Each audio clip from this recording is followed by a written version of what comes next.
कि हर घर से एक सैनिक दे दो, एक बच्चे को कुर्बानी देने के लिए तो तैयार रहना पड़ेगा। सभी को मेरा जय भीम। साथियों, ये जो मुद्दा है, ये मुद्दा बहुत जटिल है और हमारे मान सम्मान और हमारी जान तक इसमें हमारी लगी हुई है। जो ये मुद्दा है, और आगे भी हमारी मान सम्मान और जान को खतरा है, मगर उस खतरे से हमें डरना नहीं है। अपने मान मर्यादा के लिए, अपने इज्जत के लिए और बाबा साहब के स्वाभिमान के लिए इस लड़ाई को हमें लड़ना है।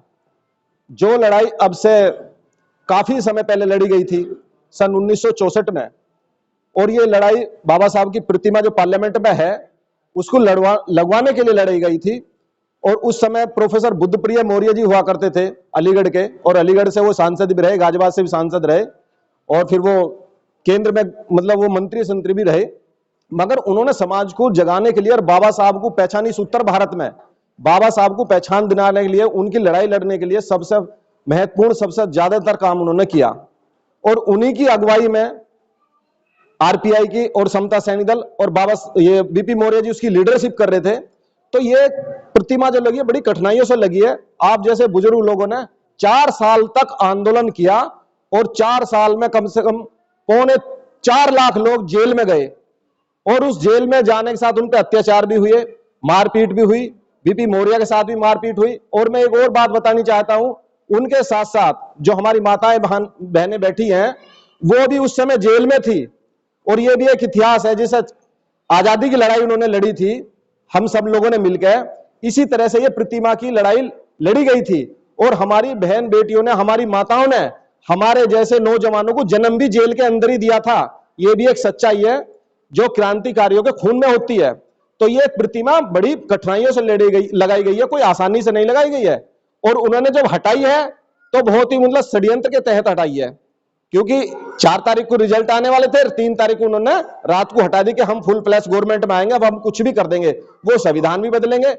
जब हमारी प्रतिमा गांव के अंदर तोड़ी जाती है, कितना मलाल होता, कितनी लड़ाई होती है, सिर फूटते, कोई जेल जाता, कुछ जाता। अब एक तो गांव का आदमी और एक जो पार्लियामेंट में बैठा देश को जो चला रहे हैं, उनकी मानसिकता में और छोटी मानसिकता में कोई भी फर्क नहीं है। तो उनकी मानसिकता भी यह है कि बाबा साहब को इस देश से खत्म करो, इनके विचार को देश से खत्म करो, और बहुजनों का जो अधिकार है जो संविधान के माध्यम से मिला है उसको भी खत्म करो। तो उनकी योजना बहुत ही मतलब घृणित योजना है, बहुत षड्यंत्रकारी है। तो हमें यह याद रखना है कि एक व्यक्ति को, जैसा कि अभी प्रधान जी ने बताया, कि हमें यह कसम है, हमारी माता बहनाओं को कसम है, कि अपने बच्चों की कसम है उन्हें, है ना, कि इस लड़ाई को हमें बिल्कुल क्रांति की तरह लड़ना है, हर तरह से मजबूत होकर लड़ना। और ये लड़ाई हमें हर हालत में जीतनी है, क्योंकि अगर हम अब घरों से नहीं निकले तो वो लोग हमारे घरों में घुस जाएंगे और फिर बड़ी दिक्कत हो जाएगी, क्योंकि उनकी योजना बहुत लंबी है। और हमें इसको भापते रहे, भाप के हमें अपनी तैयारी रखनी चाहिए, और अपनी मांग को, चाहे कुछ भी हो जाए उसमें, अपनी मांग को मनवाना है हर तरह से, चाहे रात दिन 24 घंटे का वहां धरना देना पड़े। और ये लड़ाई आसान नहीं है, बहुत लंबी लड़ाई चलेगी, ये बहुत लंबी लड़ाई चलेगी। तो गांव गांव से, पूरे देश से, है ना, पूरे देश से ये लोग आएंगे। कम से कम 52 संगठन है जो बाबा साहब के नाम से, भगवान बुद्ध के नाम से, बहुजन समाज के लोगों के नाम से बने हुए हैं, जो महापुरुषों के नाम से, वो सब संगठन इसमें शिरकत कर रहे हैं हर तरह से। तो 9 अगस्त का जो दिन है हमारा पार्लियामेंट का, उस पर सब हर हालत में ज्यादा से ज्यादा संख्या में पहुंचे, अपने काम धंधे छोड़ के, क्योंकि जब प्रतिमा लगी थी उस समय भी लोगों ने काम धंधे छोड़ के, है ना, कई साल जेल के अंदर रहे थे। उस देश के अंदर जेल भरो आंदोलन बहुत बड़ा आंदोलन था ये बाबा साहब की प्रतिमा के लिए। तो जब उस समय, जो अब से इस समय वो जो बुजुर्गों ने हमारे में किया था ये आंदोलन लगवाने के लिए, अब हमारी प्रतिमा, बाबा साहब की प्रतिमा, अब वो हटा दी गई है और उसका कद भी छोटा कर दिया गया है, उसका जो रूप था उसको भी चेंज कर दिया गया है।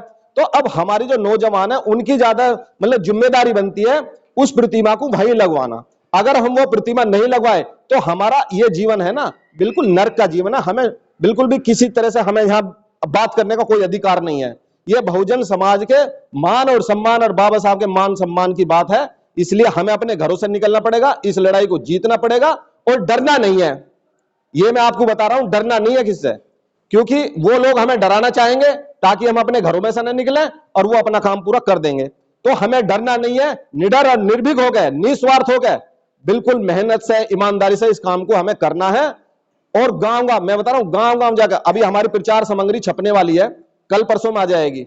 तो ये हम जो भी प्रचार सामग्री जहां सेंटर में देंगे, जिले में देंगे, तो वो जिले के लोगों की जिम्मेदारी है, वो आसपास के जितने भी गांव हैं जहां पे हमारी चौपाल हैं, अम्बेडकर भवन है, पुस्तकालय हैं, बौद्ध विहार हैं और जो संस्थाएं बनी हुई हैं, उन सब की ड्यूटी बनती है कि वो लोगों को लेकर आए। बस की गाड़ी की व्यवस्था पूरी है वहां। आप बताएं हमें कि इतनी हमारी संख्या है और इतनी हमें बस चाहिए, तो आपको वो सारी सुविधा मिलेगी, है ना। 9 तारीख को 9 बजे 10 बजे पार्लियामेंट में आपको पहुंचना है, डरना नहीं है बिल्कुल भी, और ये लड़ाई हम निश्चित जीतेंगे, है ना। ये हमारा वादा है आपसे, और आपको भी वादा करना चाहिए बाबा साहब से, बाबा साहब की हम तुम्हारी शान में कोई भी गुस्ताखी होने नहीं देंगे, चाहे इससे हमारी जान चली जाए, चाहे हमें जेल में रहना पड़े, चाहे हमारे ऊपर मुकदमे लग जाए, कुछ भी हो जाए। इन्हीं शब्दों के साथ मैं अपनी बात समाप्त करता हूं। सभी को मेरा जय भीम, नमो बुद्धाय। साथियों, आज स्थिति हमारे सामने बड़ी विकट पैदा हो गई है कि संसद के सामने जो हमारी बाबा साहब की प्रतिमा लगी हुई थी वो हटा दी गई है वहां से, और उसको पुनः स्थापित करने के लिए सभी हम लोग प्रयासरत रहते हैं समता सैनिक दल के माध्यम से। तो साथियों, मेरा तो एक आपसे निवेदन है कि हर घर से एक सैनिक दे दो।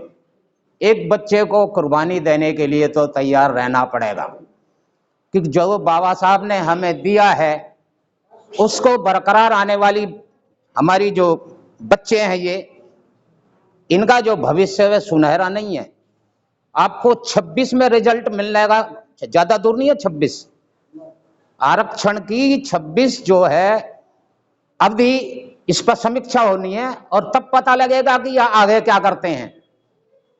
साथियों, आप भूल रहे हैं कि जो मिल रहा है बाबा साहब ने जो हमें दिया है प्रसाद के रूप में, हमें हर क्षेत्र में मिल रहा है, जो शिक्षा में भी, नौकरी में भी, एमएलए एमपी मंत्री, बच्चों की स्कॉलरशिप, नौकरी में हमारी सीटें, हर क्षेत्र में जो बाबा साहब ने जो हमें ये सब प्रसाद के रूप में जो हमने हासिल कर मिल रहा है, हमें जो दिया है इन्होंने, क्यों भूल रहे हो?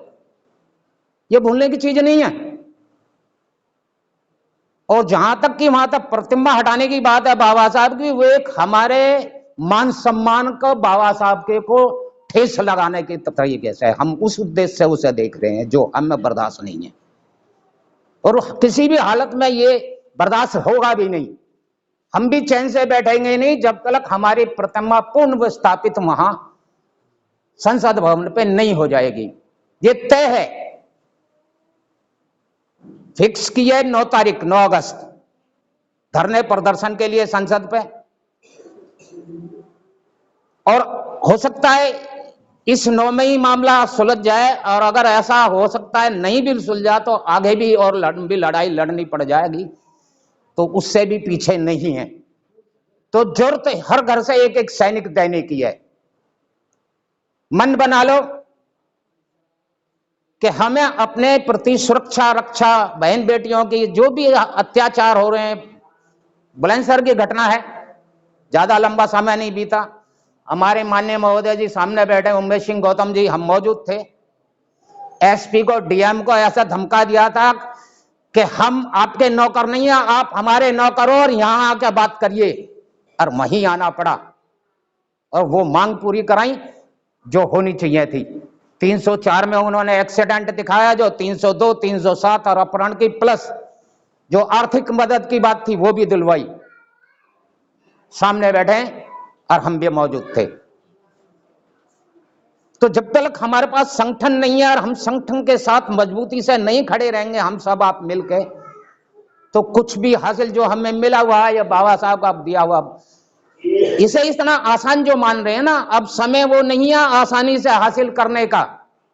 अब मनुवादियों की सरकार है, प्रदेश में भी सेंटर में भी। इससे टक्कर लेना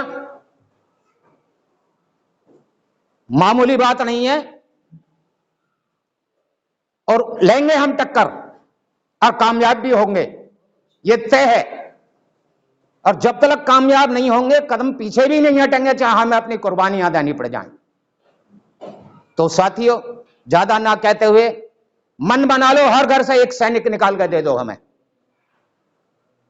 और इन्हीं शब्दों के साथ जय भीम, नमो बुद्धाय सभी को।